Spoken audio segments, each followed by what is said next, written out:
Very good evening.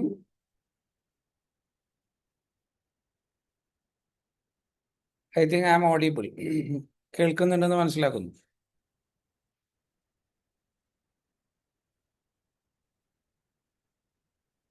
Yes sir, yes Good കേൾക്കുന്നുണ്ട്. evening. Okay. പ്രിയമുള്ളവരെ, Papion solutions. I think I am audible. കേൾക്കുന്നുണ്ടെന്ന് മനസ്സിലാക്കുന്നു.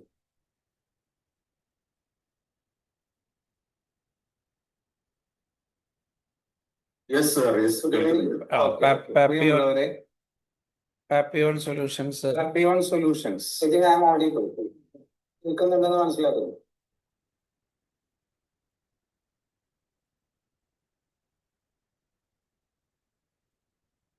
സംഘടിപ്പിക്കുന്ന രക്ഷിതാക്കൾ അറിയേണ്ടതെല്ലാം എന്ന ടോപ്പിക്കിൽ ആൽഫ ജനറേഷൻ രക്ഷിതാക്കൾക്ക് വേണ്ടിയിട്ടുള്ള ഒരു ഫ്രീ വെബിനാറിലാണ് നമ്മളെല്ലാവരും ഒരുമിച്ച് കൂടിയിട്ടുള്ളത്. വളരെ സ്നേഹത്തോടു കൂടി ഈ വൈകുന്നേരത്തിൽ എല്ലാവരെയും ഈ പ്ലാറ്റ്ഫോമിലേക്ക്, സൂം പ്ലാറ്റ്ഫോമിലേക്ക് വളരെ സ്നേഹത്തോടു കൂടി സ്വാഗതം ചെയ്യുന്നു. ഇന്ന് നിങ്ങൾക്ക് വേണ്ടി ഈ ക്ലാസ് നയിക്കുന്നത് പാപ്പിയോണിൻ്റെ academic advisor doctor K M Sherif സാറും പാപ്പിയോണിൻ്റെ managing director doctor CP Ashraf സാറുമാണ്. നമ്മുടെ അറിയാം, നമ്മൾ ഈ വളർന്നു വരുന്ന കാലഘട്ടത്തിൽ, ഈ മാറിക്കൊണ്ടിരിക്കുന്ന കാലഘട്ടത്തിൽ, വുക്ക പീരീഡ് എന്ന് പറയും, ഫാസ്റ്റായിട്ട് മാറിക്കൊണ്ടിരിക്കുന്ന ഈ കാലഘട്ടത്തിൽ രക്ഷിതാക്കളുടെ കടമ വളരെ വലുതാണെന്ന് നമുക്ക് എല്ലാവർക്കും അറിയാം.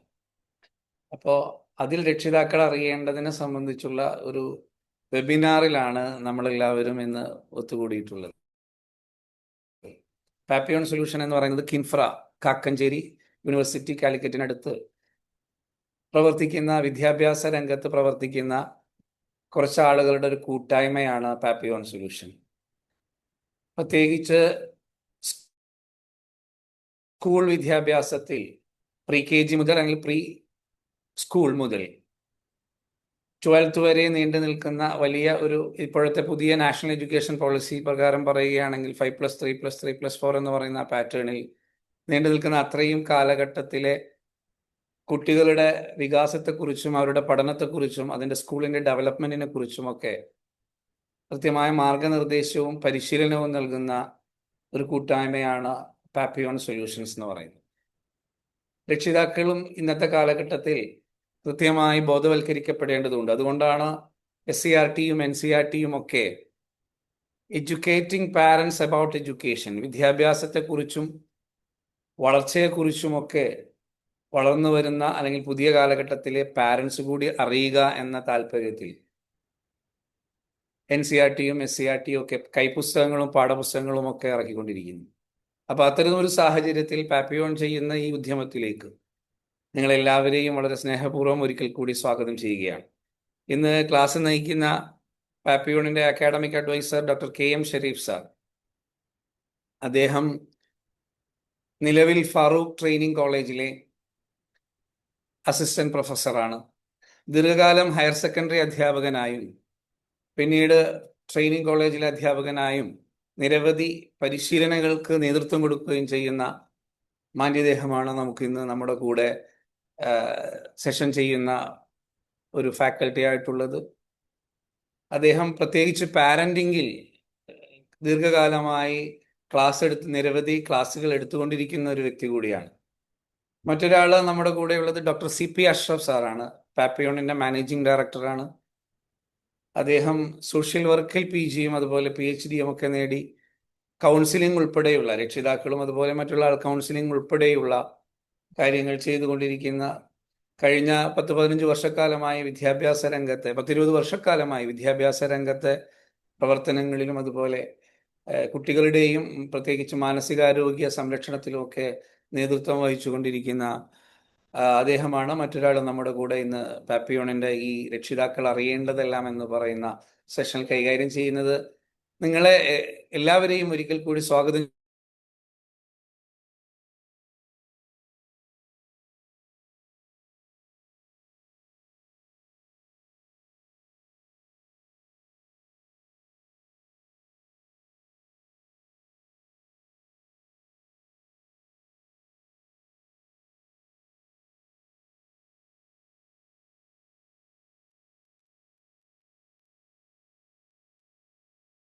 ആ AP എന്ത് പറ്റി? AP Ashraf sir.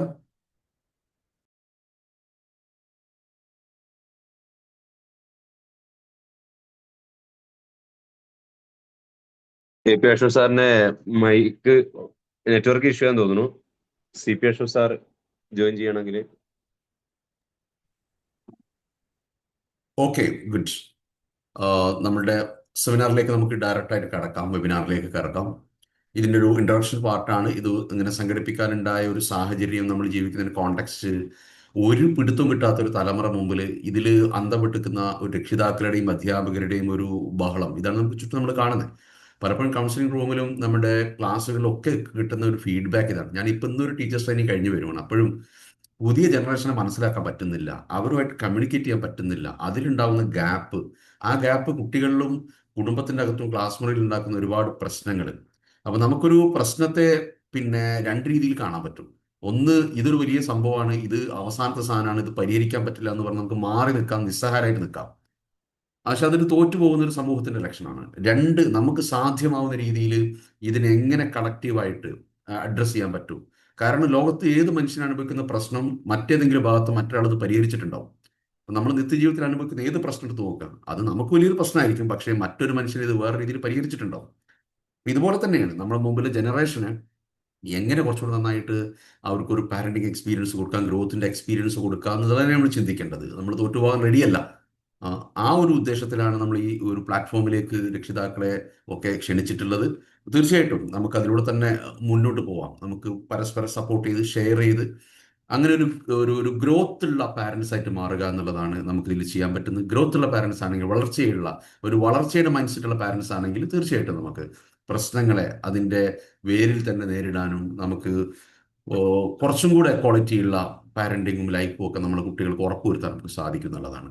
അപ്പോൾ ജനറേഷൻ ആൽഫയുടെ പ്രധാനപ്പെട്ട സവിശേഷതകൾ, അവരനുഭവിക്കുന്ന ക്രൈസിസുകൾ ഉണ്ടെങ്കിൽ അതെന്താണ്, എങ്ങനെയാണ് രക്ഷിതാക്കൾ എന്ന രീതിയിൽ നമുക്ക് അവരുമായിട്ട് കുറച്ചും കൂടി ഈസി ആയിട്ട് കണക്റ്റഡ് ആവാൻ പറ്റുക, എങ്ങനെ ഒരു ലൈഫിലെ ക്രൈസിസുകളും സങ്കീർണതകളും കുറച്ചു കൊണ്ടുവന്ന് സ്വഭാവത്തിലും പെരുമാറ്റത്തിലും വിദ്യാഭ്യാസ യാത്രയിലൊക്കെ എങ്ങനെ നമുക്ക് കുറച്ചും കൂടെ ബെറ്റർ പാരന്റിങ് കൊടുക്കുക എന്നുള്ളതാണ് നമ്മൾ ഇനി കുറച്ച് സമയം കേൾക്കാൻ പോകുന്നത്. ഡോക്ടർ ഷെരീഫ് സാറെ കുറിച്ച് പറഞ്ഞു. അദ്ദേഹം ഈ സെഷൻ വളരെ ഭംഗിയായിട്ട് നമുക്ക് വേണ്ടിയിട്ട് ഹാൻഡിൽ ചെയ്യും. Over to Sharif sir.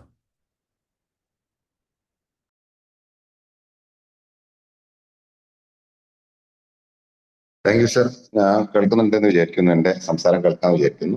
കേൾക്കാം. ഓക്കെ.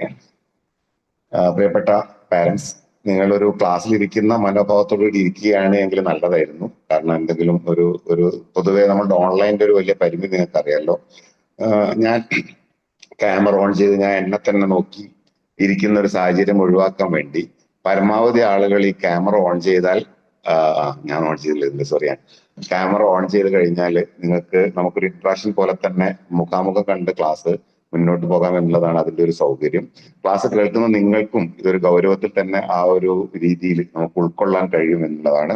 പൊതുവെ നമ്മൾ ഇത്തരത്തിൽ ഓൺലൈനുള്ള ഒരു പരിമിതി നമുക്ക് അറിയാമല്ലോ. ഒരു സാധാരണ ക്ലാസ് റൂമിൽ ഇരിക്കുന്നതിനേക്കാൾ ഒരു പ്രശ്നം അതിലുണ്ട്. രണ്ടാമത്തേതിന് ഏതെങ്കിലും സാഹചര്യത്തിൽ ക്യാമറ ഓൺ ചെയ്യാൻ പറ്റുന്നില്ല എങ്കിൽ നിങ്ങൾ ഈ ചാറ്റ് ബോക്സ് ഇപ്പൊ കുറെ പേരൊക്കെ ഉപയോഗിക്കുന്നുണ്ട്. അതുപോലെ ചാറ്റ് ബോക്സ് ഉപയോഗിച്ച് ഒരു കമ്മ്യൂണിക്കേഷൻ സാധ്യമാക്കിയാൽ നമുക്ക് കുറച്ചുകൂടി പറയുമ്പോഴും നിങ്ങൾ കേൾക്കുമ്പോഴും ഒക്കെ കുറച്ചുകൂടി ഒരു സൗകര്യം ഉണ്ടാവുമെന്നാണ് എനിക്ക് തോന്നുന്നത്. Okay, thank you. നമ്മള് ഈ ആൽഫ ജനറേഷനെ കുറിച്ച് സംസാരിക്കുമ്പോൾ നമ്മൾ എപ്പോഴും പറയുന്ന ഒരു വാക്കാണ് ഈ ആൽഫ ജനറേഷൻ എന്ന് പറയുന്ന ഒരു ജനറേഷൻ. നമ്മളുടെ മക്കൾ ഈ ആൽഫ ജനറേഷൻ ആണ്, തൊട്ട് മുമ്പുള്ള മക്കൾ സി ജനറേഷൻ ആയിരുന്നു എന്ന് നിങ്ങളിങ്ങനെ പറയാറുണ്ട്. എന്താണ് ഇപ്പൊ ഇങ്ങനെ പറയാനുള്ള ഒരു കാരണം? അല്ലെങ്കിൽ ഇപ്പോഴത്തെ കുട്ടികൾക്ക് എന്തെങ്കിലും ഒരു കുഴപ്പമുണ്ടോ? എന്താണ് ഈ ഒരു ചോദ്യത്തിൽ നിന്നാണ് നമ്മളുടെ ഒരു സെമിനാർ ആരംഭിക്കാൻ പറ്റുക എന്ന് എനിക്ക് തോന്നുന്നത്. എന്താണ് ഈ ആൽഫ ജനറേഷൻ ഉണ്ടാക്കുന്ന കുഴപ്പമുണ്ടോ, ഉണ്ടെങ്കിൽ എന്താണ്, നമ്മളുടെ പ്രശ്നം എവിടെയാണ് നിൽക്കുന്നത് എന്ന കാര്യം. ഇത് ജനറേഷൻ സ്റ്റഡീസ് തുടങ്ങിയത് ഒരു പ്രത്യേക പരിതസ്ഥിതിയിലാണ്. അതായത് പലപ്പോഴും നമ്മളുടെ ഞാൻ ക്യാമറ ഓൺ ആണല്ലോ, കാണുന്നില്ലേ? എന്റെ ക്യാമറ നിങ്ങളുടെ പിൻ ചെയ്ത് മാറിപ്പോയിണ്ടോ? ഓക്കെ.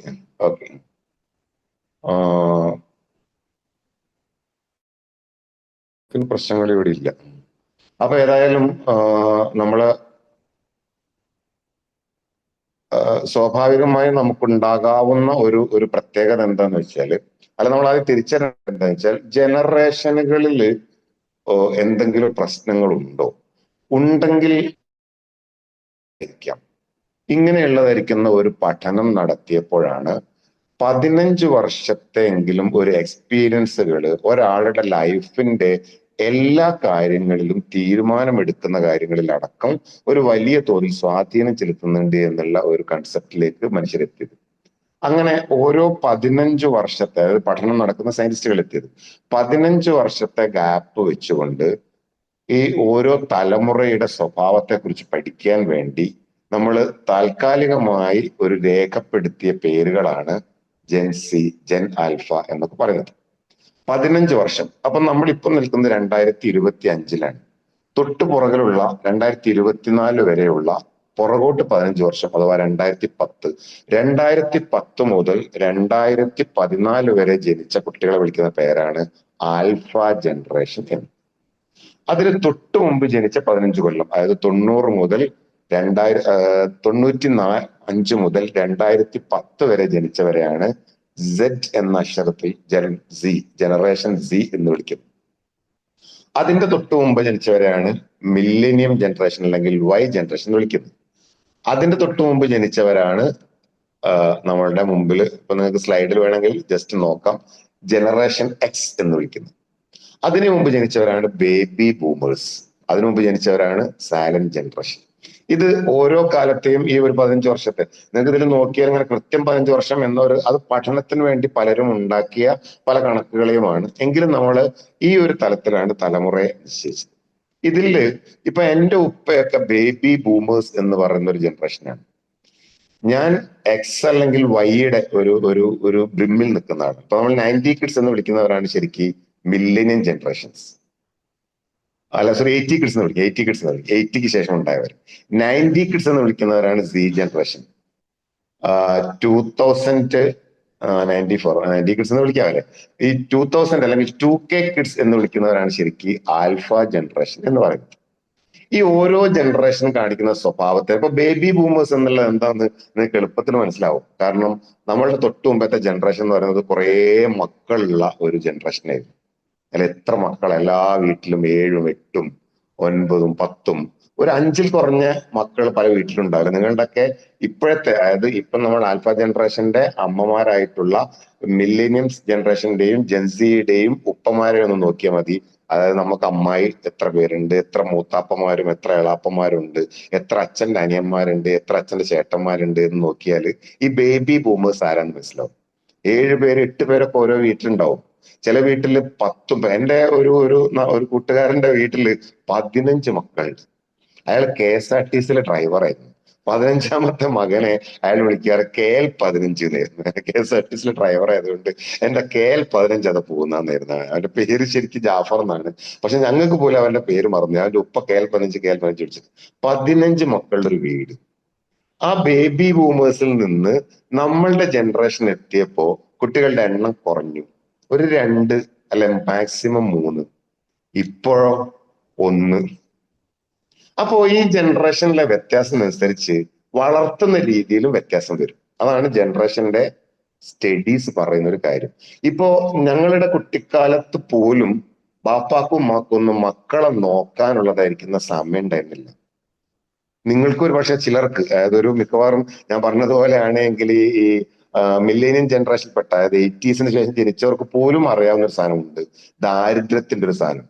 അതായത് 90കളിൽ ഇന്ത്യയിൽ നടപ്പിലാക്കിയ ലിബറലൈസേഷൻ, പ്രൈവറ്റൈസേഷൻ, ഗ്ലോബലൈസേഷൻ, ഇത് മൂന്നും വന്നപ്പോഴാണ് നമ്മൾ യഥാർത്ഥത്തിൽ പണക്കാരായത്. അതിനു മുമ്പ് ഒരു ദാരിദ്ര്യത്തിന്റെ ഒരു സാധനം നമ്മൾ അനുഭവിച്ചിരുന്നു. ആ ദാരിദ്ര്യത്തിന്റെ സാധനം അനുഭവിച്ചത് ജനറേഷനാണ്. എന്നും വൈകുന്നേരം പീടിയെ പോകേണ്ടവരാ നമ്മള്. വൈകുന്നേരം ആകുമ്പോ ഉമ്മാന്റെ വിളി വരും, പീടിയെ പോണം. എന്നിട്ട് ഉമ്മാനെ അങ്ങനെ പ്രാക്കിയിട്ടാണ് നമ്മള് പോവുക. ഈ കളി നല്ല കൂച്ചിൽ കളിച്ചോണ്ടിരിക്കുന്ന സമയത്ത് പണ്ടാരം ഉമ്മാക്ക് ഭ്രാന്താണ് പീടിയെ പോകാൻ പറഞ്ഞിട്ടുണ്ട്. അങ്ങനെ ഓരോ ദിവസത്തേക്കും സാധനം വാങ്ങുന്നത് കുട്ടികളായിരുന്നു.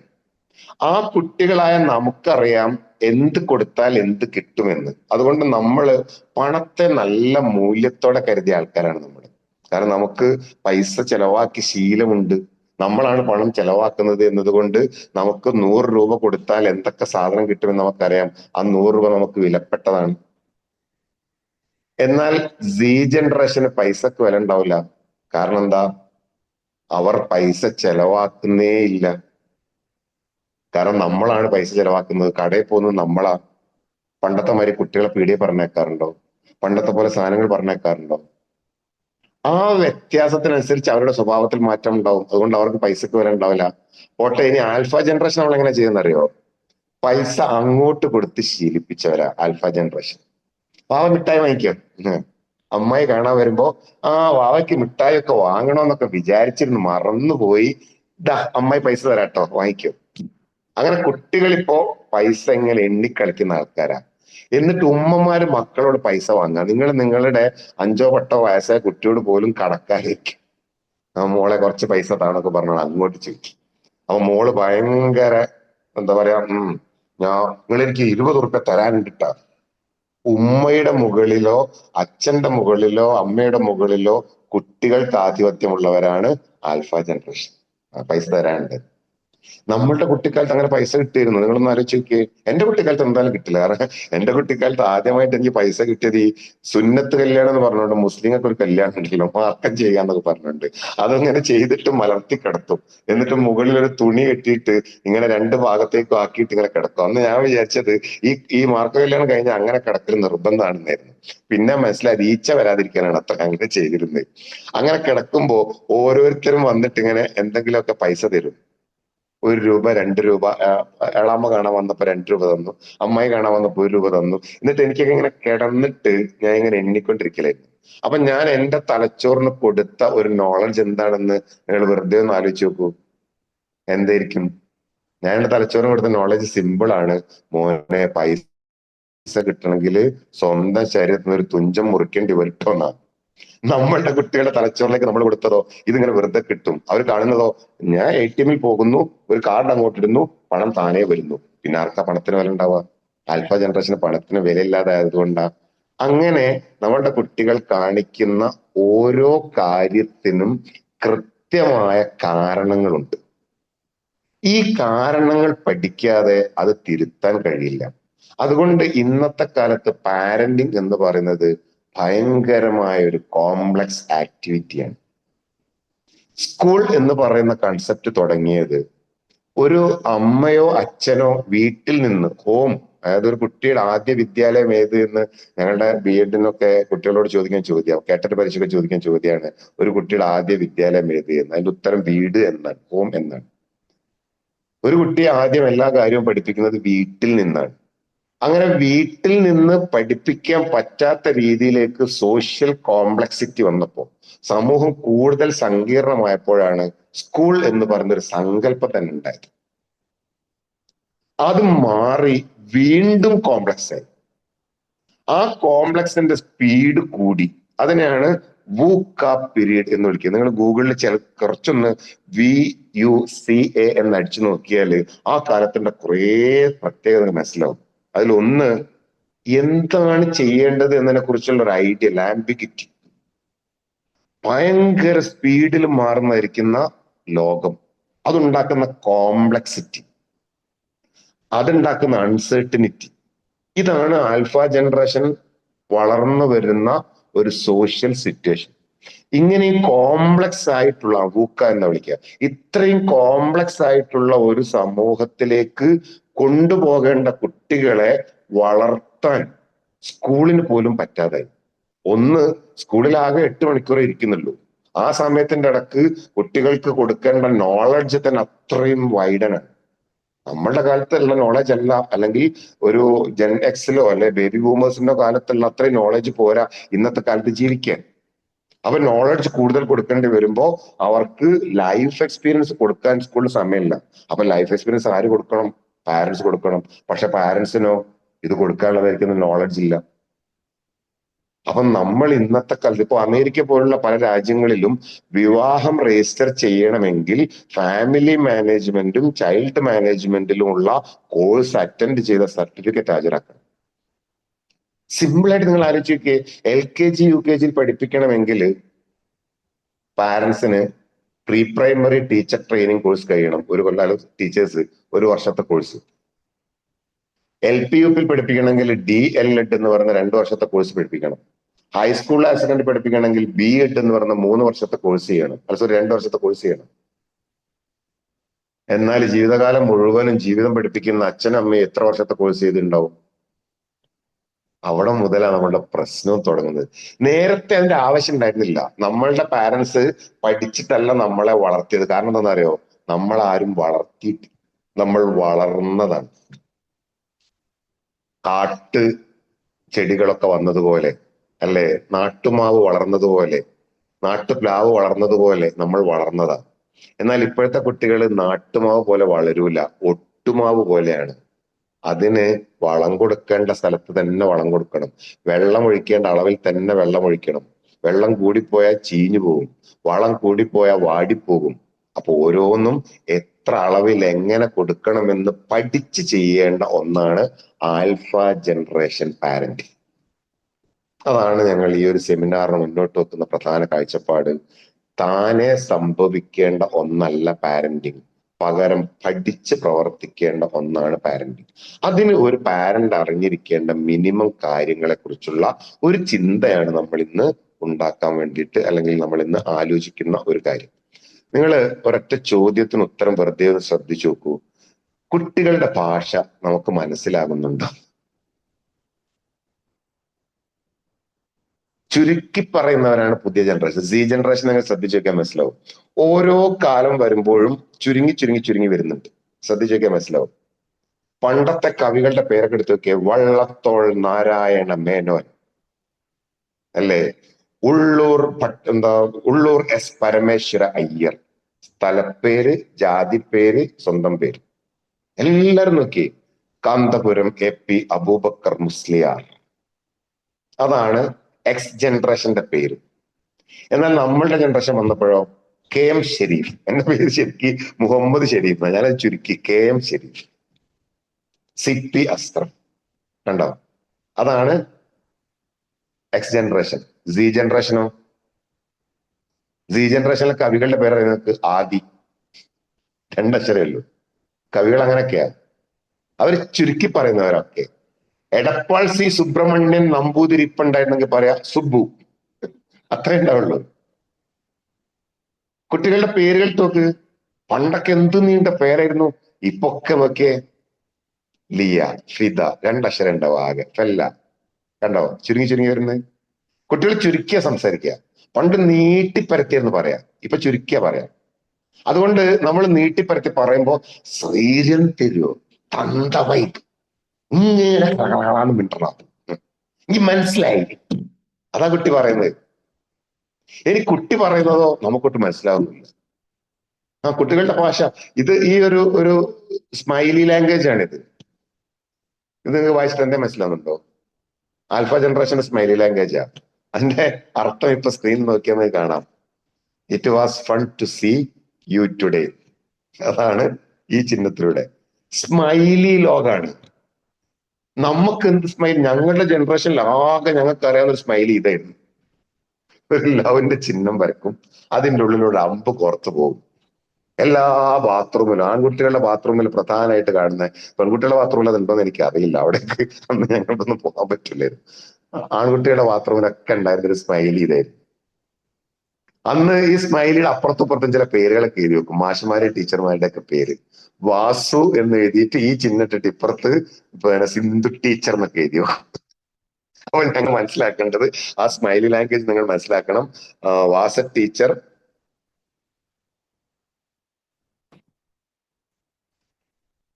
വാസമാഷ സിന്ധു ടീച്ചറുമായിട്ട് എന്താ അന്നത്തെ ഞങ്ങളുടെ ഭാഷയെ തന്നെ പറഞ്ഞിട്ടുണ്ട്. നല്ല രസമുള്ള ഭാഷ. ഒരു സെക്കൻഡ് കേൾക്കുന്നുണ്ടല്ലേ?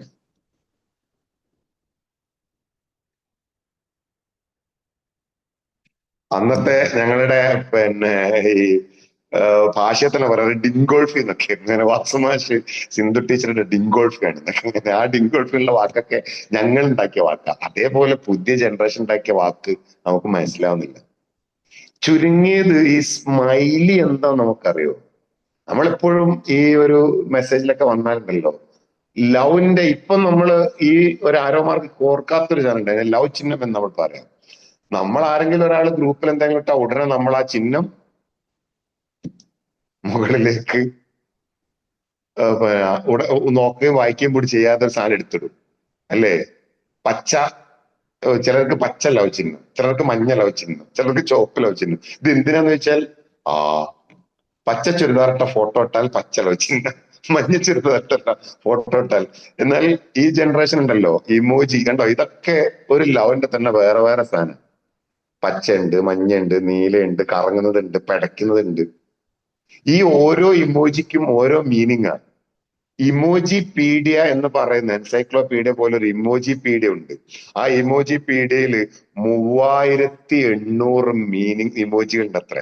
അതിന് കൂടിക്കൊണ്ടിരിക്കുകയെന്ന.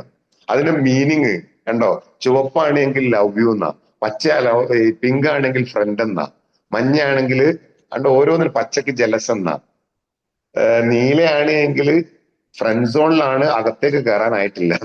മനസ്സിലായോ? ഇനി നമ്മളെ പണ്ടത്തെ സാധനല്ലേ, അത് ക്രഷിന്റെ മീനിങ് ആണ് അത്ര.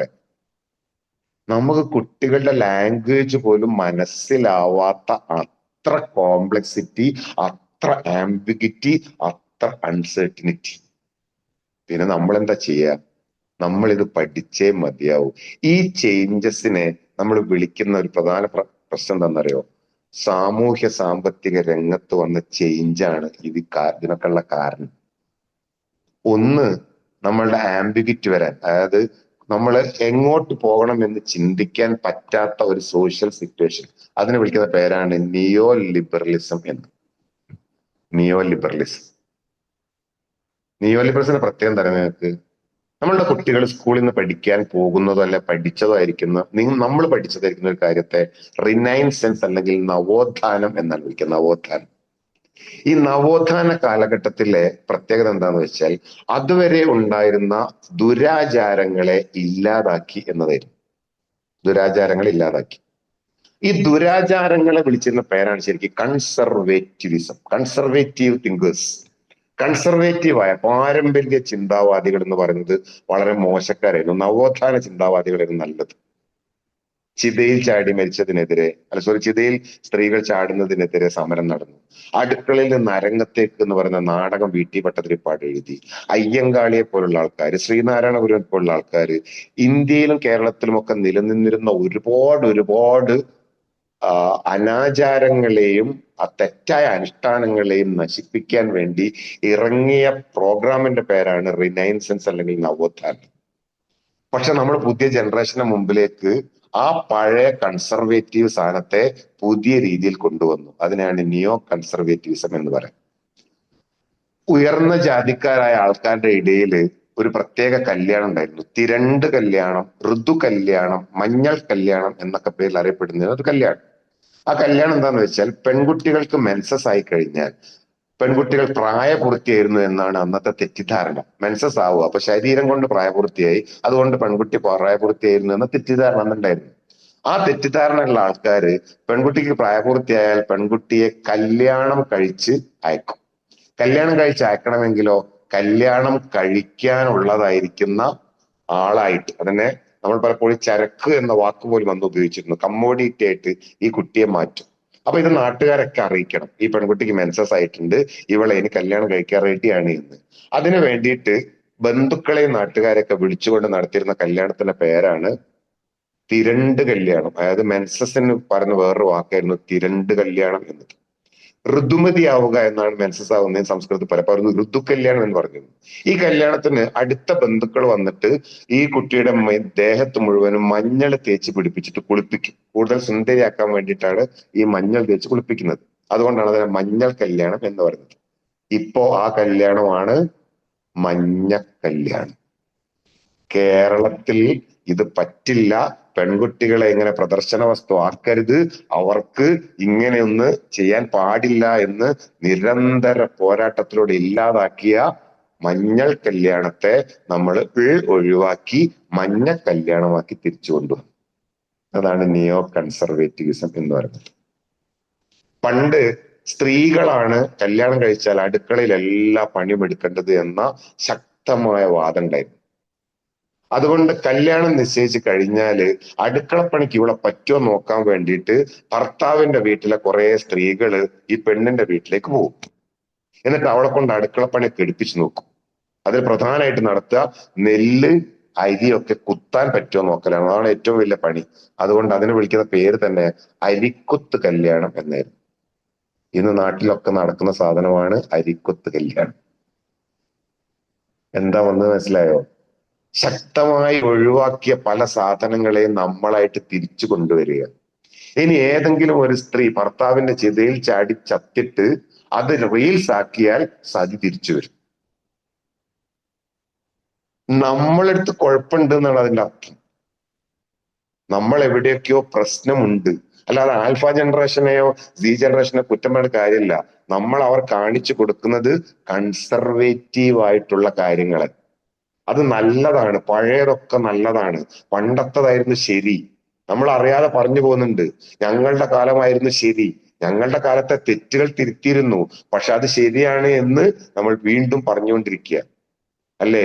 ഞങ്ങളുടെ കുട്ടിക്കാലത്ത് വൈകുന്നേരം സ്കൂളിൽ വിട്ട് വന്നാല് ഉമ്മ രാവിലത്തെ ബാക്കിയുള്ള പത്തിരി, വീട്ടില് പണിക്കാരുണ്ടെങ്കിൽ ആ പണിക്കാർക്ക് വെച്ച ബാക്കിയുള്ള കപ്പ, ആ കപ്പയുടെ മുകളിൽ ഇത്തിരി ചോറ്, കാരണം അരി വളരെ കുറവായിരിക്കും, ഇത്തിരി ചോറ്, അതിന്റെ മുകളിൽ വീട്ടിൽ തന്നെ കോഴിയെ വളർത്തുന്നത് കൊണ്ടൊരു കോഴിമുട്ടയുടെ ഓംലെറ്റ്, ഇതെല്ലാം കൂടെ ഇട്ടൊരു ചട്ടിയിലേക്ക് വെച്ചിരും.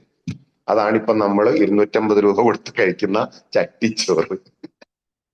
അന്നത്തെ വേസ്റ്റ് ആയിരുന്നത്, എല്ലാം കൂടി ഇട്ട സാധനം, ബാക്കിയുള്ളതെല്ലാം കൂടെ തരുന്ന സാധനം. അതാണ് നിങ്ങൾ ഓരോന്ന് എടുത്തു നോക്ക്. പഴയ മടിയൻ കസേര എന്ന് വിളിച്ച് നമ്മൾ മാറ്റിയിട്ടിരുന്ന ആ ചാരു കസേര ഇല്ലേ, അത് എവിടെ എത്തിയിട്ടുണ്ട് ഇപ്പോ? ലിവിംഗ് റൂമിൽ വന്നു അല്ലേ?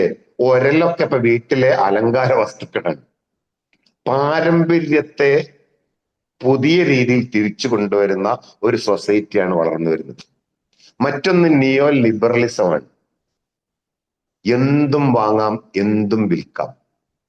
ഓരോന്ന് എടുത്തു നോക്ക് നിങ്ങൾ. എന്താ ഇപ്പൊ വാങ്ങാൻ കിട്ടാത്തത്?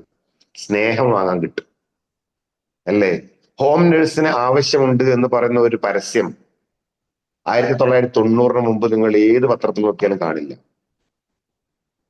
അച്ഛനും അമ്മയും നോക്കല് മക്കളായിരുന്നു, അല്ലാതെ ഹോം നേഴ്സ് ആയിരുന്നില്ല. നമ്മൾ പണം കൊടുത്ത് മക്കളെ വാങ്ങുകയാണ് ഹോം നേഴ്സ് എന്ന് പറഞ്ഞത്. അതാണ് പ്രത്യേകത.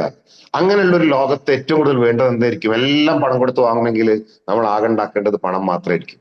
അതുകൊണ്ട് നമ്മൾ പണം ഉണ്ടാക്കാനുള്ള ഓട്ടത്തിലാണ്. നമ്മൾ സംസാരിച്ചു കൊണ്ടിരിക്കുന്നത് മുഴുവനും പണം ഉണ്ടാക്കുന്ന കാര്യത്തെക്കുറിച്ചാണ്. അതുകൊണ്ട് തന്നെ ഇത് കേട്ട് വളരുന്ന കുട്ടി പറയുന്നത് ജീവിതത്തിന്റെ ലക്ഷ്യം എന്താണെന്ന് ചോദിച്ചാൽ വലിയ പൈസക്കാരനാവണം. കാരണം അവർ കേൾക്കുന്നത് പൈസ ഇല്ലാത്തതിന്റെ പ്രശ്നങ്ങൾ മാത്ര. ഇനി നമ്മളുടെ ജനറേഷനിൽ വന്നൊരു വ്യത്യാസം നോക്ക്. നമ്മളുടെ ജനറേഷനിൽ നിന്ന് പുതിയ കുട്ടികളുടെ ജനറേഷനിലേക്ക് വന്ന മാറ്റം.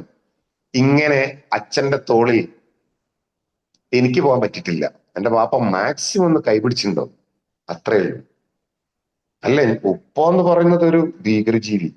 ഇടക്കിടക്ക് ഉമ്മ പറയും ഉപ്പങ്ങോട്ട് വരട്ടടാ, നിനക്ക് വെച്ചിട്ടുണ്ട്. ഉപ്പ അങ്ങനെ കാണിച്ചത്. എന്നിട്ട് ഉപ്പ വരുന്നതിന് മുമ്പ് ഉറങ്ങിക്കളയും ഞങ്ങളൊക്കെ, ഉപ്പനെ പേടിച്ചിട്ട്.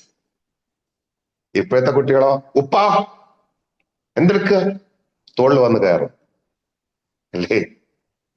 നല്ലതാ, ഫ്രണ്ട്ഷിപ്പാണ്. പക്ഷെ ഫ്രണ്ട്ഷിപ്പാണ് നമ്മൾ കൊടുക്കുന്നതെങ്കിൽ ആ ഫ്രണ്ട്ഷിപ്പ് പോലെ പെരുമാറാൻ നമുക്ക് പറ്റണ്ടേ?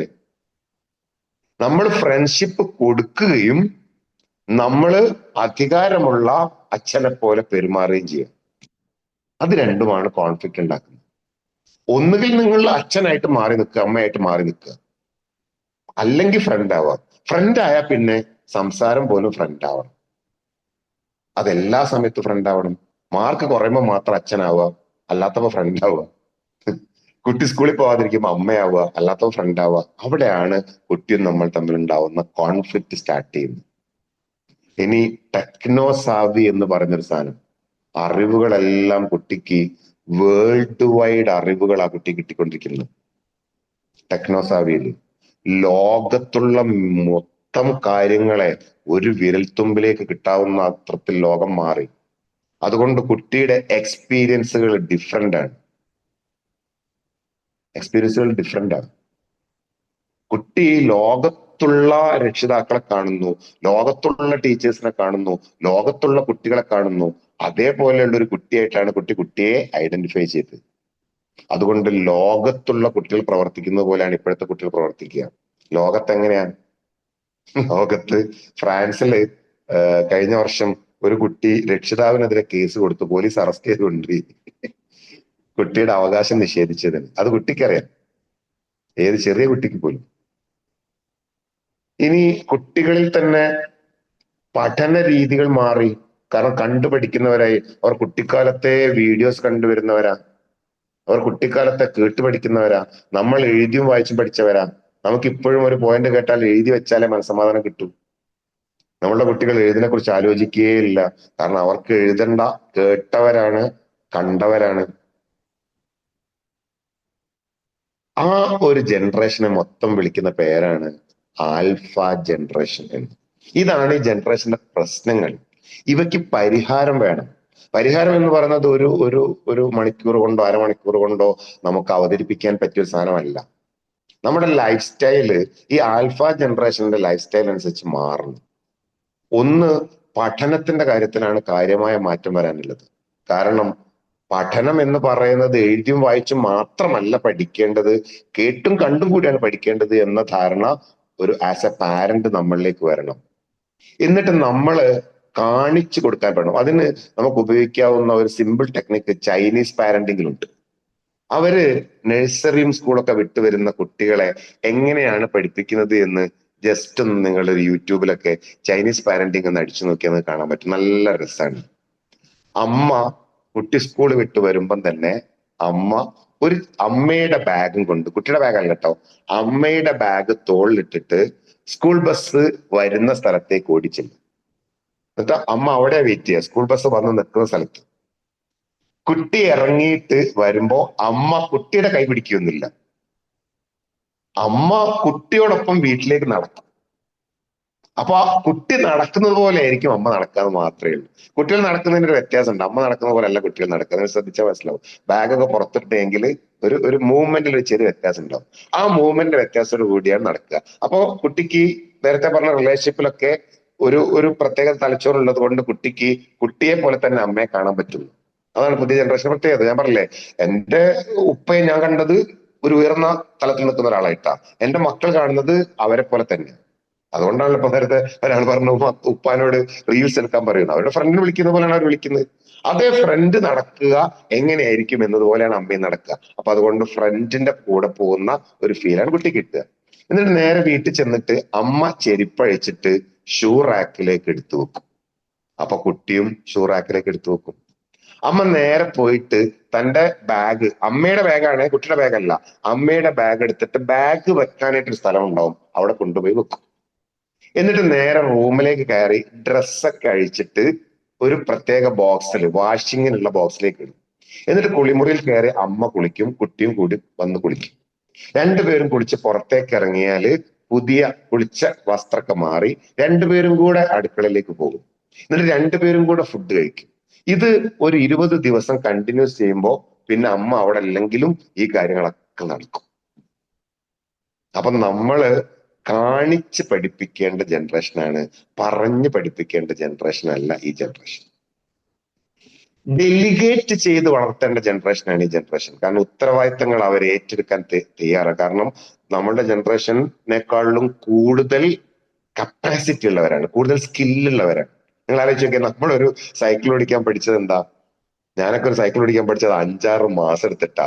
ഈ അരവണ്ടി, മുക്കാവണ്ടി, കാവണ്ടി എന്നൊക്കെ പറയുന്ന വണ്ടികൾ തന്നിട്ടുണ്ടായിരുന്നത്. എന്നിട്ട് സൈക്കിൾ ഓടിക്കാൻ വേണ്ടി അരമണിക്കൂർ സമയത്തേക്ക് 1 രൂപ കിട്ടിയ ഓടിച്ചെന്ന് സൈക്കിൾ വാടക. എന്നിട്ട് പഠിപ്പിക്കാൻ ഒരു ചങ്ങായി വരും, ഒരു ട്രെയിനർ ഉണ്ടാവും. ഈ ട്രെയിനർ ഇടക്കിടക്ക് പറയുന്ന ഡയലോഗ്, ഊര നേരെ വെക്ക്, ഊര നേരെ വെക്ക്. എന്റെ ഊരക്ക് ഒരു തകരാറില്ല, എന്നാലും 10 പ്രാവശ്യമെങ്കിലും അവൻ ഊര നേരെ വെക്ക് പറഞ്ഞിട്ടുണ്ടാവും. പക്ഷെ വണ്ടി എങ്ങോട്ടായിരിക്കും പോവുക? അങ്ങനെ 2-3 മാസം എടുത്തിട്ടാണ് ഞാൻ സൈക്കിൾ ഓടിക്കാൻ പഠിച്ചത്. എന്റെ മക്കള് 3 ദിവസം കൊണ്ടാണ് സൈക്കിൾ ഓടിക്കാൻ പഠിച്ചത്. എന്നേക്കാൾ ഹൈലി സ്കിൽഡ് ആണ് എന്റെ മക്കള്. അങ്ങനെയുള്ള മക്കൾക്ക് ഡെലിഗേഷൻ നടത്തണം, ഉത്തരവാദിത്തങ്ങൾ ഏൽപ്പിച്ചു കൊടുക്കണം. ഫിൻലാൻഡിലെ കുട്ടികളെ അവര് സ്കൂളിലേക്ക് പറഞ്ഞേക്കുമ്പോൾ സ്കൂൾ ബാഗ് സെറ്റ് ചെയ്യാൻ ഏൽപ്പിക്കുക കുട്ടികളെ തന്നെ. ടിഫിൻ അവരെടുത്തു വെക്കും, പുസ്തകം അവരെടുത്തു വെക്കും, ബാഗ് സെറ്റ് ചെയ്യും. 3-ാമത്തെ വയസ്സിൽ തുടങ്ങും ആ പണി. അമ്മയല്ല ചെയ്തു കൊടുക്കുക, ഇൻഡിപെൻഡന്റ് ആക്കി വളർത്തുവര്. എന്നിട്ടൊരു 5 വയസ്സാവുമ്പോഴേക്കും കുട്ടിയുടെ ഡ്രസ്സ് ചൈൽഡ് ഫ്രണ്ട്ലി വാഷിംഗ് മെഷീനിൽ അലക്കും. 7 വയസ്സാകുമ്പോൾ കുട്ടി എല്ലാ കാര്യവും സ്വന്തമായിട്ട് ചെയ്യാൻ തുടങ്ങും. അതിനവർ വിളിക്കുന്ന പേര് തന്നെ സെൽഫ് ഡയറക്റ്റഡ് ലേണർ എന്നാണ്. സമയമാകുമ്പോൾ കുട്ടി തന്നെ പോയിട്ട് പുസ്തകം എടുത്തു വെച്ച് പഠിക്കാനിരിക്കും. നമ്മളോ, ഡിഗ്രി ആയ കുട്ടി പോലും സെൽഫ് ഡയറക്ടർ അല്ല. അമ്മ ഇങ്ങനെ ഒച്ചപ്പാടുണ്ടാക്കണം. കാരണം കുട്ടിക്കാലത്തെ നമ്മൾ ഈ സെൽഫ് ഡയറക്റ്റഡ്, അതായത് സ്വയം നിയന്ത്രിക്കുന്ന ഒരു കുട്ടിയൊക്കെ നമ്മൾ വളർത്തുന്നില്ല. അങ്ങനെ നമ്മള് ഓരോ ഘട്ടത്തിലും ഇടപെട്ട് ഒരു ഒരു തരത്തിൽ കൺസ്ട്രക്ഷൻ അതാണ്. അതായത് നമ്മളുടെ ഒരു ഒരു ഒരു ഒരു പഠന രീതിയിലേക്കും പിന്നെ നമ്മളെപ്പോഴും ചെയ്യുന്നതാണ്. നമുക്ക് കിട്ടിയ പാരന്റിങ് സ്റ്റൈൽ അതാണ് തെറ്റും. നമ്മൾ വളർന്ന സാഹചര്യമല്ല നമ്മളുടെ കുട്ടികൾ വളർന്നത്. അതുകൊണ്ട് നമ്മളുടെ പാരന്റിങ് സ്റ്റൈലിൽ തന്നെ മാറ്റം വരേണ്ടതുണ്ട്. ആ ഒരു കാഴ്ചപ്പാടിൽ നിന്നുകൊണ്ടാണ് നമ്മൾ ഇങ്ങനെ ഒരു പ്രോഗ്രാം സംഘടിപ്പിക്കുന്നത്. ഈ ഒരു കാലത്ത് വളർത്തേണ്ട കുട്ടികളെ കുറിച്ചുള്ള ഒരു പാരന്റ് എന്ന രീതിയിൽ ശ്രദ്ധിക്കേണ്ട കാര്യങ്ങളെ കുറിച്ച് അഷ്റഫ് സാർ കൂടി നിങ്ങളോട് അല്പസമയം സംസാരിക്കും. എന്നിട്ട് നമുക്ക് നിങ്ങളുടെ ഒരു Q&A ഉള്ളതായിരിക്കുന്ന സമയം കൂടി കണ്ടുകൊണ്ട് എന്തെങ്കിലും ചോദ്യങ്ങളോ മറ്റോ ചേർക്കാനുണ്ടെങ്കിൽ അതിന്റെയും കൂടെ മറുപടി പറഞ്ഞുകൊണ്ട് നമുക്ക് ഈ ഒരു വെബിനാർ അവസാനിപ്പിക്കാം. ഞാൻ അഷ്റഫ് സാറിന് മൈക്ക് കൈമാറും. Thank U.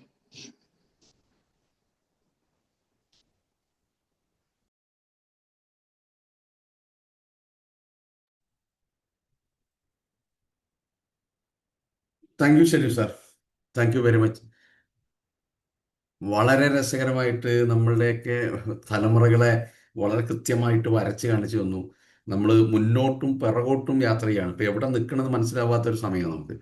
നമ്മളുടെ തൊട്ടുമുള്ള ജനറേഷൻ എങ്ങനെയാണ് രൂപപ്പെട്ടു വന്നത്, അതിലൂടെ നമുക്ക് കിട്ടിയ പാരന്റിങ് എന്താണ്, അത് വെച്ചുകൊണ്ട് നമ്മൾ കുട്ടികൾക്ക് കൊടുക്കാൻ പോകുന്ന പാരന്റിങ് എന്താണെന്നുള്ളൊരു ഒരു കൺഫ്യൂസ്ഡ് ആയിട്ടുള്ള ഒരു അവസ്ഥയിലൂടെ നമ്മളിപ്പോൾ പോകുന്നുണ്ടാവും. അപ്പോൾ ഞാൻ നേരത്തെ പറഞ്ഞു, ലോക ചരിത്രത്തിൽ ഇതേപോലെ ജനറേഷൻ വന്നിട്ടില്ല മുമ്പ്.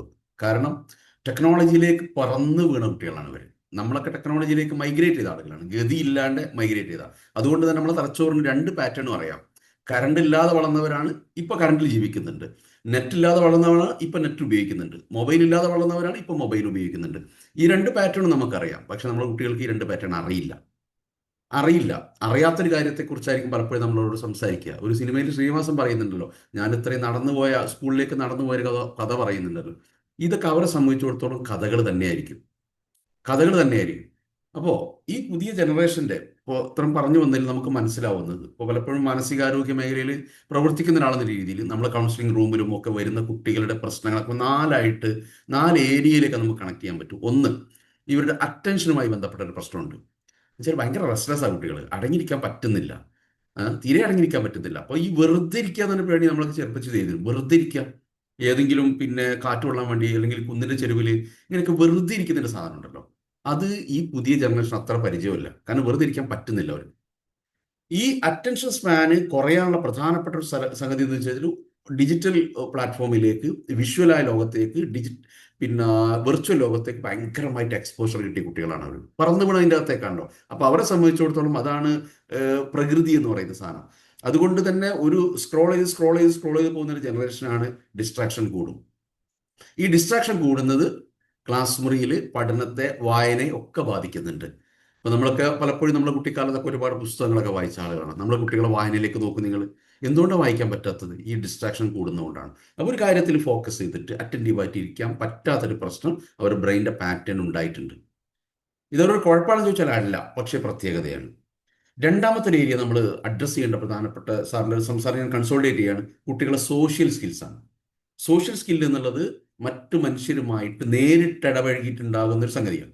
ഇപ്പോൾ നമ്മളൊക്കെ നാട്ടുപുറത്തുകൂടെ ഇപ്പം പോകുമ്പോൾ കാണുന്ന വെച്ചാൽ ഗ്രൗണ്ടുകളൊക്കെ ഓൾമോസ്റ്റ് കാലിയായിക്കൊണ്ടിരിക്കുകയാണ്. കളികളൊക്കെ സ്ക്രീനിലേക്ക് വരികയാണ്. അപ്പോൾ കളിയിലൂടെയാണ് നമ്മൾ വീടെടുത്ത് എണീച്ചത്, തോൽക്കാൻ പഠിച്ചത്, ഈ പിന്നെ പരസ്പരം കാത്തിരിക്കാൻ അവസരങ്ങൾ കൊടുക്കാൻ പഠിച്ചൊക്കെ കളിയിലൂടെയാണ്. ഈ സോഷ്യൽ ഇൻട്രാക്ഷൻ, മറ്റാളുകളുമായിട്ടുള്ള ഇൻട്രാക്ട് ചെയ്യാനുള്ള അവസരങ്ങൾ കുറയുന്നു. മുമ്പൊക്കെ നമുക്കറിയാം, കേരളത്തിൻ്റെ ചരിത്രം എടുക്കുമ്പോൾ ഏറ്റവും കൂടുതൽ ആർട്സ് ആൻഡ് സ്പോർട്സ് ക്ലബ്ബ് ഉണ്ടായിരുന്ന ജില്ലയായിരുന്നു മലപ്പുറം. ഞാൻ മലപ്പുറം ജില്ലക്കാരനാണ്.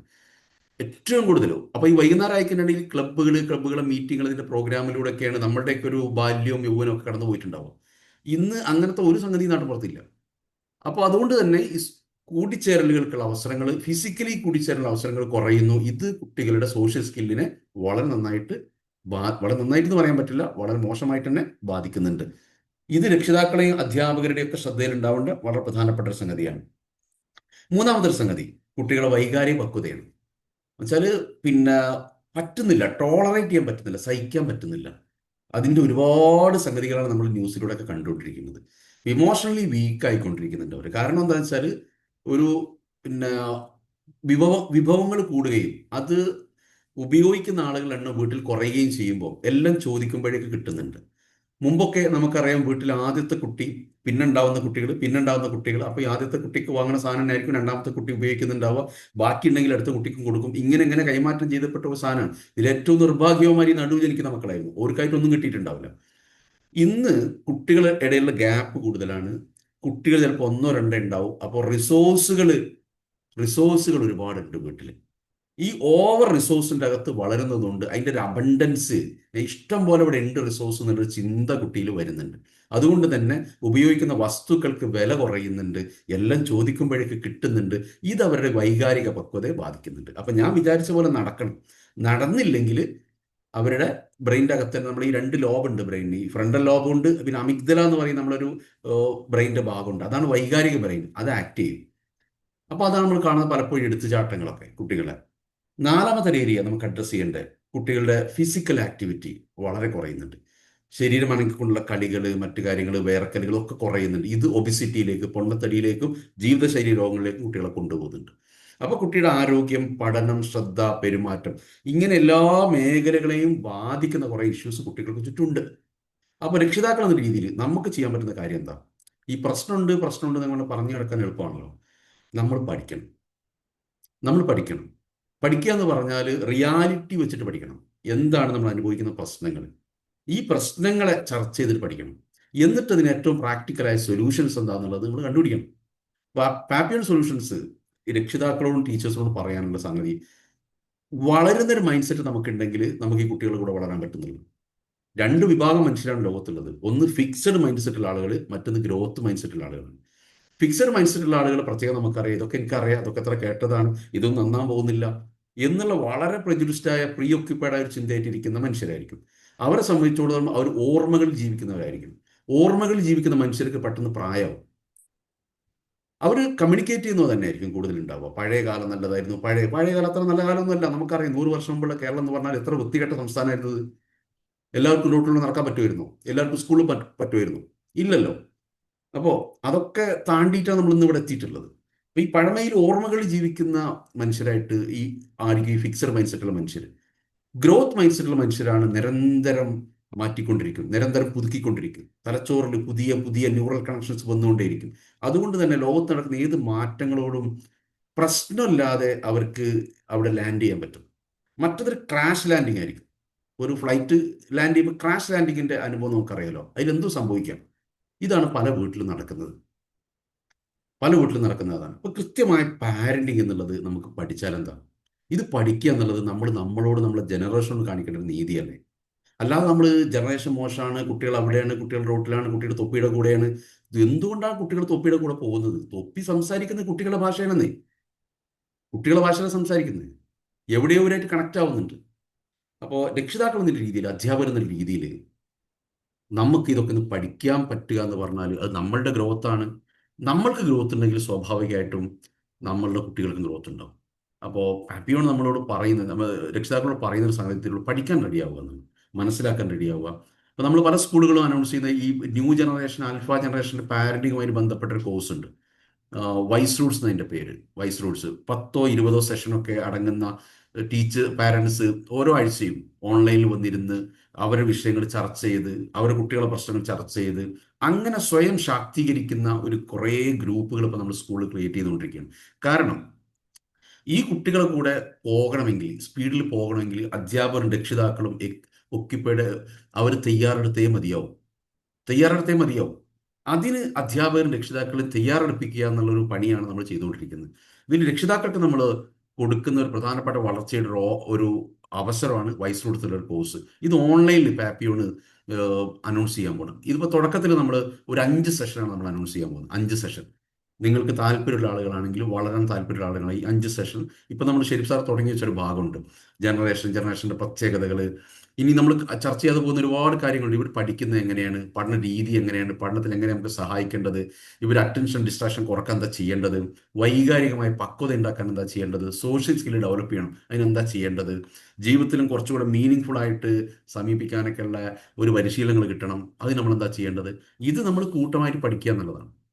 ഇത് പഠിക്കുമ്പോൾ സ്കൂളിനെ സംബന്ധിച്ചിടത്തോളം ഭയങ്കര എളുപ്പമായിരിക്കും. കാരണം പാരന്റിങ് കറക്റ്റ് ആയി കഴിഞ്ഞാൽ സ്കൂളിങ് എളുപ്പമായിരിക്കും. പാരന്റിങ് കറക്റ്റ് അല്ലെങ്കിൽ സ്കൂളിങ് വിദ്യാഭ്യാസം എന്നുള്ളത് അത് ഫ്ലോപ്പ് ആയി പോകും. അപ്പോൾ വൈസ് റൂൾസ് എന്നുള്ള കോഴ്സ് ജസ്റ്റ് ഒന്ന് പരിചയപ്പെടുത്തും നിങ്ങളെ. 5 സെഷനാണ് നമ്മളിപ്പോൾ ഓഫർ ചെയ്യുന്നത്. പിന്നെ 1.5 മണിക്കൂർ നീണ്ടുന്ന 5 സെഷൻ്റെ ഒരു കോഴ്സ് നമ്മൾ ഓഫർ ചെയ്യുന്ന താല്പര്യമുള്ള ആളുകൾക്ക് ഇതിൻ്റെ അകത്ത് ലിങ്ക് സർക്കുലേറ്റ് ചെയ്യുന്നുണ്ട്. അതിൻ്റെ അകത്തോട്ട് ജോയിൻ ചെയ്യാവുന്നതാണ്. ഈ കോഴ്സ് എന്നുള്ളത് നിങ്ങളുടെ ലൈഫിലേക്ക്, നിങ്ങളുടെ കുട്ടികളുടെ ലൈഫിലേക്ക് നിങ്ങളെ പ്രിപ്പയർ ചെയ്യുന്ന, അല്ലെങ്കിൽ അവരെന്താ പറയുക, ജീവിതത്തിൽ കുറച്ചും കൂടെ അടുത്ത ലെവലിലേക്ക് കൊണ്ടുപോകാൻ പറ്റുന്ന ഒരു അനുഭവമായിരിക്കും. ഓക്കെ, തിരിച്ചു വരാം. അപ്പോൾ നമ്മൾ ഇത്രയും നേരം പറഞ്ഞുകൊണ്ടിരുന്ന സാധനങ്ങൾ ഇതാണ്. തലമുറകൾ മാറുന്നുണ്ട്. മാറുന്ന തലമുറകളെ നമ്മൾ പഴിച്ച് മാറ്റി നിർത്താനല്ല നമ്മളുള്ളത്. നമുക്ക് ചെയ്യാൻ പറ്റുന്ന സ്പേസ് എവിടെയെന്ന് കണ്ടുപിടിക്കുക എന്നുള്ളതാണ്. നമ്മൾ സാധാരണ പറയാറുണ്ടല്ലോ, രക്ഷിതാവ് എന്ന് പറയുമ്പോൾ അതൊരു റൺവേ പോലെയാണെന്ന് പറയും. റൺവേ പോലെയാണ്. റൺവേന്റെ പ്രത്യേകത എന്താ? ഏത് വലിയ വിമാനമാണെങ്കിലും അത് ഈ റൺവേയിലൂടെ ഓടി തന്നെ മുകളിലേക്ക് പോവുള്ളൂ. ഈ റൺവേ ഇങ്ങനെ വിട്ടുപിരിയാൻ നേരത്ത് വിമാനത്തിനോട് റൺവേ പറയാം, ഏയ് പോകല്ലേ പോകല്ലേ നീ പോകല്ലേ എന്ന് പറയാൻ പറ്റില്ലല്ലോ. ഇത് പോകണം, പോകണം. പക്ഷെ എത്ര ഉയരത്തിൽ പോയി കഴിഞ്ഞാൽ ഇത് തിരിച്ചുകൂടെ തന്നെ ഇറങ്ങും. ഇങ്ങനെ ഒരു ഒരു ഒരു കണക്ഷൻ കുട്ടികളുമായിട്ട് ഉണ്ടാക്കിയെടുക്കുന്ന ഒരു ഗ്ലോബൽ സിറ്റിസൺഷിപ്പിലാണ് നമ്മൾ കുട്ടികൾ ജീവിക്കുന്നത്. ഇപ്പോൾ കൊറിയൻ പടങ്ങളും കൊറിയൻ വീഡിയോസും BTS പോലെയുള്ള ചാനൽ, പിന്നെ യൂട്യൂബ് താരങ്ങളൊക്കെ എന്തോരം നമ്മളെ കുട്ടികളെ പിന്നെ സ്വാധീനിക്കുന്നുണ്ട്. ഇപ്പോൾ ഈ കേരളത്തിൽ നിന്ന് വരെ കൊറിയയിലേക്ക് പോകാൻ തയ്യാറെടുത്തിരിക്കുന്ന കുറേ കുട്ടികളെ കുറിച്ച് നമ്മൾ പത്രത്തിൽ വായിക്കുന്നുണ്ട്. അപ്പോൾ ഒരു പിന്നെ ഗ്ലോബൽ സൊസൈറ്റിയിലാണ് ജീവിക്കുന്നുള്ള ബോധം കുട്ടികൾക്ക് ഉണ്ടാവുന്നുണ്ട്. പക്ഷേ നമ്മളെ സംബന്ധിച്ചുള്ളത് ഉണ്ടാവുന്നില്ല. കഴിഞ്ഞൊരു 10 വർഷം കൊണ്ട് കേരളത്തിൽ വന്ന മൈഗ്രേഷന്റെ പാറ്റേണിൽ വ്യത്യാസം നമ്മൾ ശ്രദ്ധിച്ചിട്ടുണ്ടാവും. മിഡിൽ ഈസ്റ്റിലേക്ക്, ഗൾഫ് രാജ്യങ്ങളിലേക്കുള്ള മൈഗ്രേഷന് പകരം വെസ്റ്റേൺ കൺട്രീസിലേക്കുള്ള മൈഗ്രേഷൻ കൂടുന്നു. അത് കേരളത്തിൽ ഉണ്ടാകുന്ന ഒരുപാട് മാറ്റങ്ങൾ നമ്മൾ കാണുന്നുണ്ട്. കേരളത്തിൽ കുട്ടികൾ ജനിക്കുന്നതിന് എണ്ണം കുറയുന്നു. 33% കഴിഞ്ഞ 10 വർഷം കൊണ്ട് കേരളത്തിൽ കുട്ടികൾ ജനിക്കുന്നതിന് എണ്ണം കുറയുന്നുണ്ട്. ഇത് സ്കൂളുകളെയും വിദ്യാഭ്യാസ സ്ഥാപനങ്ങളെയും ബാധിക്കാൻ പോകുന്നുണ്ട്. ഇതൊക്കെ നമ്മൾ മനസ്സിലാക്കുന്നുണ്ട്. അപ്പോൾ വളരെ പെട്ടെന്നാണ് എന്ത് ചെയ്ത് മാറ്റങ്ങൾ വന്നു തുടങ്ങിയിട്ടുണ്ടായിരുന്നത്. നമ്മുടെ തലമുറയും തൊട്ട് മുമ്പുള്ള തലമുറയും അനുഭവിച്ച ലോകം ഏറെക്കുറെ ഒന്നായിരുന്നു. റേഡിയോ 2 തലമുറ അനുഭവിച്ചിട്ടുണ്ട്. ടേപ്പ് റെക്കോർഡർ ഏറെക്കുറെ 2 തലമുറ അനുഭവിച്ചിട്ടുണ്ടാവും. കറണ്ട് ഇല്ലാത്ത മണ്ണെണ്ണ വിളക്ക് ഒരു പക്ഷേ 2 തലമുറ അനുഭവിച്ചിട്ടുണ്ടാവും. പക്ഷേ ഈ ജനറേഷൻ ഇതൊന്നും അനുഭവിക്കാതെ നേരെ ഇന്ന് കാണുന്ന ഈ സൊഫിസ്റ്റിക്കേറ്റഡ് ആയ എല്ലാ സൗകര്യങ്ങളിലേക്ക് പറന്ന് വീണവരാണ്. അതുകൊണ്ട് അവരെ അവിടെ നിർത്തിക്കൊണ്ട് തന്നെ നമുക്ക് വളർത്താൻ പറ്റണം. പഴയ കാലത്തേക്ക് തിരിച്ചു കൊണ്ടുവരാനൊന്നും പറ്റില്ല. പുതിയ കാലത്തിൻ്റെ എല്ലാ സാധ്യതകളെയും മാക്സിമം ഉപയോഗപ്പെടുത്തിയിട്ട് അവരുടെ ചിന്തയെയും പെരുമാറ്റത്തെയും ബന്ധങ്ങളെയും ജീവിത വീക്ഷണത്തെയും ഒക്കെ ശരിപ്പെടുത്തിയെടുക്കാൻ സഹായിക്കുക എന്നുള്ളതിൻ്റെ പേരാണല്ലോ പാരന്റിങ്. വളരുന്ന പാരന്റിനെ വളരുന്ന കുട്ടികളുണ്ടാവും. വളരുന്ന കുടുംബത്തിൻ്റെ അകത്തെ വളരുന്ന കുട്ടികളുണ്ടാവും. വളരാത്ത കുടുംബത്തിൻ്റെ അകത്ത് മുരടിച്ചു പോകുന്ന കുട്ടികളെ ഉണ്ടാവും. ആ മുരടിപ്പ് ആ കുടുംബത്തിൻ്റെ അകത്ത് മാത്രമല്ല ബാധിക്കുന്നുണ്ടാവുക, അത് പതുക്കെ പതുക്കെ സമൂഹത്തിലേക്കും രാജ്യത്തിലേക്കും ഒക്കെ ബാധിക്കും. അങ്ങനെ ബാധിച്ചുകൊണ്ട്, അങ്ങനെ ബാധിച്ച് മുരടിച്ചു പോകുന്ന കുട്ടികളെ രക്ഷിതാക്കളാവാൻ നമ്മൾ ആരും ആഗ്രഹിക്കുന്നില്ലല്ലോ. നമ്മൾ വളരുന്ന മക്കളെ രക്ഷിതാക്കളാവാൻ നമുക്ക് കഴിയാത്ത കാര്യമൊന്നുമല്ല ഇത്. അപ്പോൾ നമ്മുടെ ചിന്തകളിലും നമുക്ക് വളരാനുള്ള ഒരു ഒരു ഒരു ആന്തരികമായ ഒരു ഇഷ്ടം നമുക്ക് നമ്മളോട് ഉണ്ടാവുക എന്നുള്ളതാണ് ഈ ഒരു സെമിനാറിൻ്റെ, ഈ ഒരു വെബിനാറിൻ്റെ സന്ദേശമായിട്ട് നിങ്ങളോടൊക്കെ പങ്കുവെക്കാനുള്ളത്. ഏതായാലും പാപ്പിയോണ് വിളിച്ചപ്പോൾ ഈ ജോയിൻ ചെയ്ത പഠിക്കാൻ ആഗ്രഹമുള്ള, വളരാൻ ആഗ്രഹമുള്ള വലിയ ഒരു എന്താ പറയുക, ഒരു വൈബുള്ള പിന്നെ പാരൻസ് ആണ് ഈ ഇരിക്കുന്നത് നമുക്ക് മനസ്സിലാവുന്നുണ്ട്. നിങ്ങളൊക്കെ കൂടെ കുറച്ച് സമയം സ്പെൻഡ് ചെയ്യാൻ കഴിഞ്ഞതിലും നമ്മൾ പങ്കുവെക്കാൻ ആഗ്രഹിച്ച ആശയങ്ങൾ നിങ്ങൾക്ക് ഉൾക്കൊള്ളാൻ പറ്റുന്നതിലൊക്കെ വലിയ സന്തോഷമുണ്ട്. ഇനി ഇതുപോലത്തെ മീനിങ് ഫുള്ളായ വെബിനാറുകളിലും ക്ലാസ്സുകളിലും വെച്ചിട്ട് നമുക്ക് കാണാൻ കഴിയണം. അങ്ങനെ വളരുന്നൊരു പ്ലാറ്റ്ഫോമായിട്ട് നമുക്കൊക്കെ മുന്നോട്ട് പോകാൻ കഴിയണം. അതിനൊക്കെ നമുക്ക് പടച്ചവൻ വരാൻ ദൈവം നമ്മൾ അനുഗ്രഹിക്കട്ടെ എന്ന് എല്ലാവർക്കും ആശംസിച്ച് പപ്പിയൽ സൊല്യൂഷൻസ് മുന്നോട്ട് വെച്ച ഈ ഒരു വെബിനാറിലേക്ക് എത്തിച്ചേർന്ന് എല്ലാവർക്കും സന്തോഷത്തോടെ നന്ദി പറയുകയാണ്. ഒരിക്കൽ കൂടി ഓർമ്മിപ്പിക്കുകയാണ്, കോഴ്സിന് ജോയിൻ ചെയ്യാൻ താല്പര്യമുള്ളവർക്ക് ചാറ്റ് ബോക്സിൽ ഇതിൻ്റെ ലിങ്ക് സർക്കുലേറ്റ് ചെയ്യുന്നുണ്ട്. നിങ്ങൾക്ക് ലിങ്ക് വഴി കോഴ്സിൻ്റെ അകത്തോട്ട് വരാവുന്നതാണ്. ഓക്കെ, വളരെ സന്തോഷം. ഇനിയിപ്പോൾ നമ്മൾ ഡിസ്കസ് ചെയ്ത വിഷയത്തിൽ എന്തെങ്കിലും തരത്തിലുള്ള ക്ലാരിറ്റി, പെട്ടെന്ന് തീർക്കാൻ പറ്റുന്ന ക്ലാരിറ്റിയുള്ള വിഷയങ്ങൾ ഉണ്ടെങ്കിൽ നിങ്ങൾക്ക് ചാറ്റ് ബോക്സിലോ മൈക്ക് എടുത്തിട്ടോ ഷെയർ ചെയ്യാവുന്നതാണ്. ഷെരീഫ് സാർ അവിടെ ഉണ്ട്, നമുക്ക് അതിലിടപെടാവുന്നതാണ്.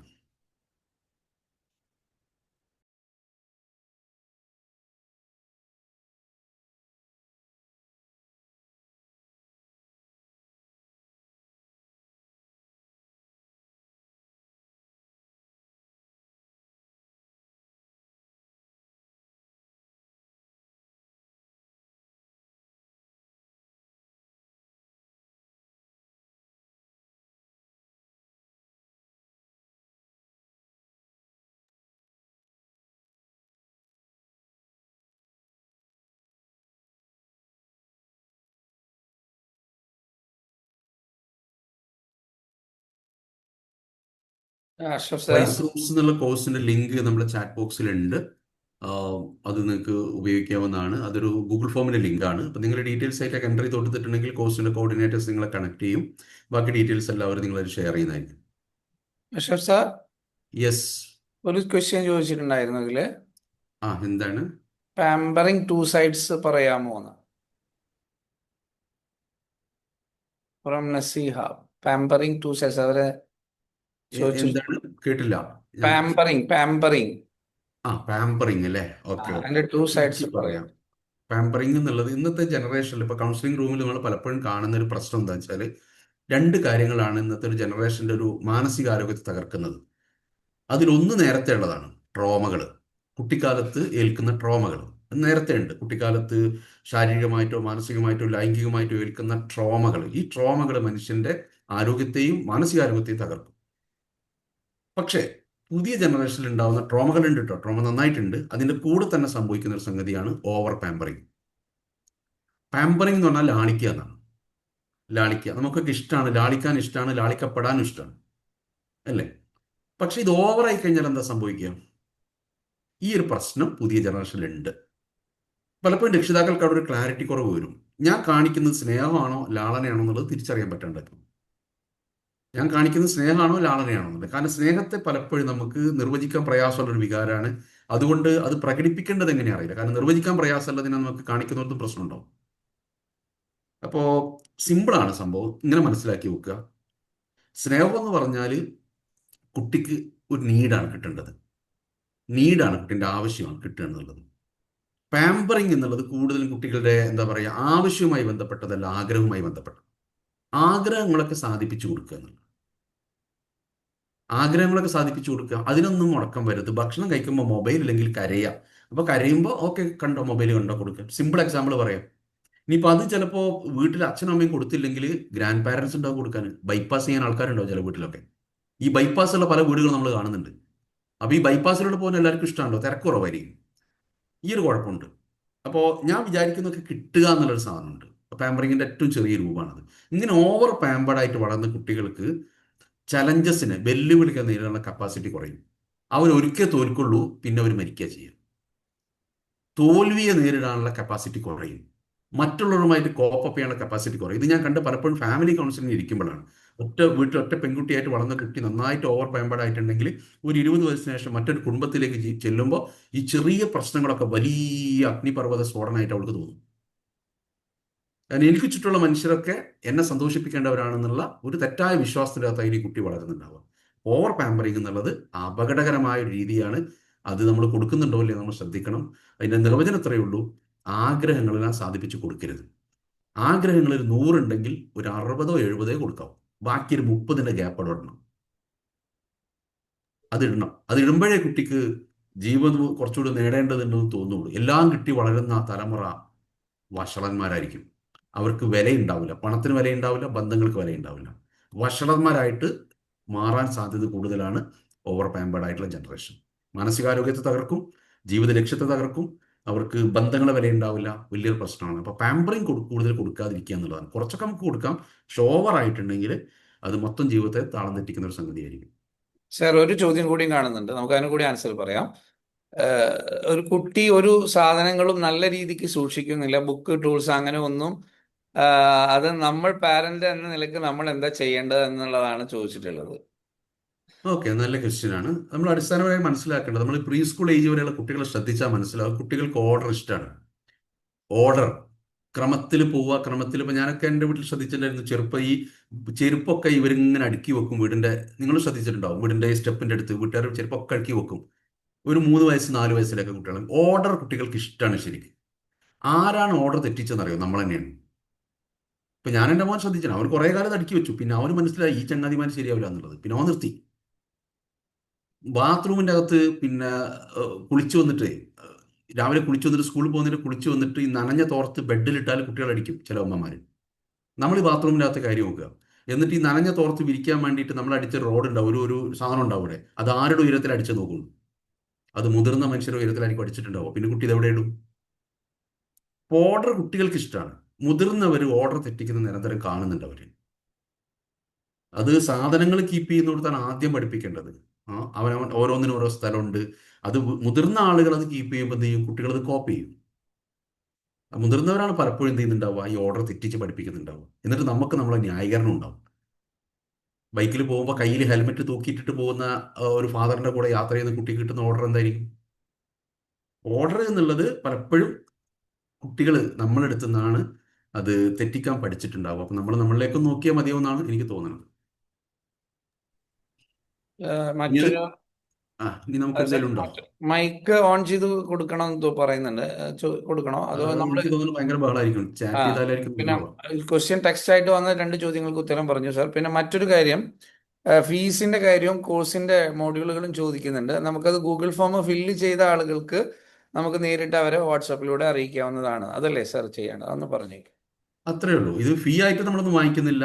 ചെറിയൊരു ഇൻവെസ്റ്റ്മെന്റ് അതിൻ്റെ അകത്തോട്ടുള്ള 4-5 സെഷനുകൾ അടങ്ങുന്ന ഒരു കോഴ്സല്ലേ. ഒരു കോഴ്സാണ്, സർട്ടിഫിക്കറ്റ് ഒക്കെ ഉള്ള ഒരു കോഴ്സായിട്ട് നമ്മൾ ഡിസൈൻ ചെയ്യുന്നത്. ഒരു ചോദ്യം കൂടി ഉണ്ട്. എത്രാം ക്ലാസ് മുതലാണ് അവരെ സ്വയം പഠിപ്പിക്കാൻ ഇരുത്തേണ്ടത്? ഷെരീഫ് സാറ് പറയുന്നത് എനിക്ക് നന്നാവാ. ശരി. എത്രാം ക്ലാസ് മുതലാണ് ഇരുത്തേണ്ടത് എന്ന് മാത്രമല്ല ഉത്തരം പറയേണ്ടത്, എത്രാം ക്ലാസ് കഴിഞ്ഞാലാണ് അവസാനിപ്പിക്കേണ്ടത് എന്ന് പറയേണ്ടി വരും തോന്നുന്നു. കാരണം അങ്ങനെ ഇരുത്താനും സമയമില്ല, അവസാനിപ്പിക്കാനും സമയമില്ല. നമ്മള് കൂടെ ഇരുന്നാണ് ഒരു 18 വയസ്സ് വരെയെങ്കിലും മിനിമം പഠിപ്പിക്കേണ്ടത് എന്നതാണ് പഠനത്തെക്കുറിച്ചുള്ള പഠനങ്ങൾ പറയുന്നത്.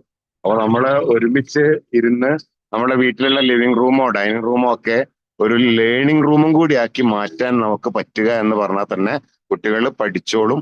അതുകൊണ്ട് ഒറ്റക്ക് പഠിക്കുക എന്ന് പറയുന്നത് 18 വയസ്സ് വരെ കുട്ടികൾക്ക് ഇഷ്ടമില്ലാത്ത കാര്യമാണ്. അതുകൊണ്ട് ഒറ്റക്ക് ഇരുത്തേണ്ട കാര്യമേ ഇല്ല എന്നാണ് ഞാൻ പറഞ്ഞത്. ഒരു കാര്യം കൂടി ആഡ് ചെയ്യണമെന്ന് തോന്നുന്നത്, അതോടൊപ്പം തന്നെ കുട്ടികളുടെ ഇൻഡിപെൻഡൻസി നമ്മൾ വളർത്തുകയും വേണം. പ്രത്യേകിച്ച് 5, 6, 7 ക്ലാസ്സിലെത്തുമ്പോൾ കുട്ടികൾ പതുക്കെ ഇൻഡിപെൻഡന്റ് ലേണേഴ്സ് ആയിട്ട് മാറി തുടങ്ങണം. അവരെ പഠന കാര്യങ്ങളൊക്കെ അവർ തന്നെ ഇനിഷ്യേറ്റീവ് എടുത്ത് അവർ തന്നെ നമ്മുടെ അടുത്ത് വന്നിട്ട് ഇതെങ്ങനെ ചെയ്യാമെന്ന് ചോദിക്കുക. ഇങ്ങനെ പരിപാടി ഉണ്ടല്ലോ. ഇൻഡിപെൻഡന്റ് ലേണിംഗ് ബിഹേവിയർ 5-ാം ക്ലാസ് മുതൽ കുട്ടികളിൽ നമ്മൾ വളർത്തി കൊണ്ടുവരണം. അപ്പോഴേ മുതിർന്ന ക്ലാസ്സിലെത്തുമ്പോൾ പഠനത്തിൽ സീരിയസ്നെസ് അവർക്ക് ഉണ്ടാവുള്ളൂ. ഓക്കെ, നമുക്ക് അധികം വൈകണ്ടെന്ന് തോന്നുന്നു അല്ലേ? ഇന്നത്തെ ഒരു സെഷൻ നമുക്കിവിടെ വൈൻഡപ്പ് ചെയ്യാം. ഇനി കൂടുതൽ ആഴത്തുള്ള ചർച്ചകളും ഡിസ്കഷൻസും പിന്നെ നമ്മുടെ സംശയ ദൂരീകരണം നമ്മൾ സെഷനിൽ നമുക്ക് കാണാം, കോഴ്സിൽ കാണാം. നിങ്ങളെല്ലാവരെയും കോഴ്സിൽ കാണണം എന്നാണ് നമ്മൾ വിചാരിക്കുന്നത്. അങ്ങനെ ഒരു ഗ്രോത്ത് ഗ്രൂപ്പിനെയാണ് നമ്മൾ ഇത്തരം വെബിനാറിലൂടെയൊക്കെ നമ്മൾ ഫോളോ ചെയ്ത് പോകുന്നത്. ഇപ്പോൾ ടീച്ചേഴ്സിന് നമുക്ക് ഒരുപാട് ഗ്രൂപ്പുകൾ ഇപ്പോൾ ഇങ്ങനെയുണ്ട്. മലയാളം പഠിപ്പിക്കുന്ന ടീച്ചേഴ്സിന്, മാത്ത് പഠിപ്പിക്കുന്ന ടീച്ചേഴ്സിന്, ഹിന്ദി പഠിപ്പിക്കുന്ന ടീച്ചേഴ്സിനൊക്കെ ഡിഫറെൻറ്റ് ഗ്രൂപ്പുകളുണ്ട്. അവർ ക്ലാസ് റൂമിൽ ചെയ്യേണ്ട കാര്യങ്ങളൊക്കെ ചർച്ച ചെയ്യുന്നു, അതിന് പുതിയ ആശയങ്ങൾ കിട്ടുന്നു, അതുമായിട്ട് ക്ലാസ് റൂമിലേക്ക് പോകുന്നു. അങ്ങനെ വളർച്ചയുള്ള ഒരു ഗ്രൂപ്പിനെ ഉണ്ടാക്കുക എന്നുള്ളതാണ് പാപ്പിയോൺ സൊല്യൂഷൻസ് ചെയ്തുകൊണ്ടിരിക്കുന്നത്. സോ നമ്മൾ കൺക്ലൂഷനിലേക്ക് പോകാം. Over to AP Ashraf sir. Okay, thank you very much, Dr. CP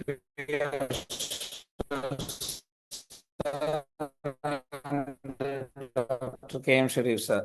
പാപ്പിയോൺ solution സംഘടിപ്പിച്ച ഈ വെബിനാറിൽ 150ഓളം ആളുകൾ കൃത്യമായി നമ്മളെ തീർച്ചയായും ഞങ്ങളുടെ കോഴ്സിൽ ഒപ്പം ഉണ്ടാകുമെന്ന പ്രതീക്ഷയോടെ ഇത് ക്ലാസ് നയിച്ച ഡോക്ടർ KM ഷെരീഫ് സാറിനും ഒപ്പം ഡോക്ടർ CP അഷ്റഫ് സാറിനും നന്ദി അറിയിക്കുന്നു. പങ്കെടുത്ത നിങ്ങൾക്ക് എല്ലാവർക്കും നന്ദി. ശുഭരാത്രി. Thank you very much.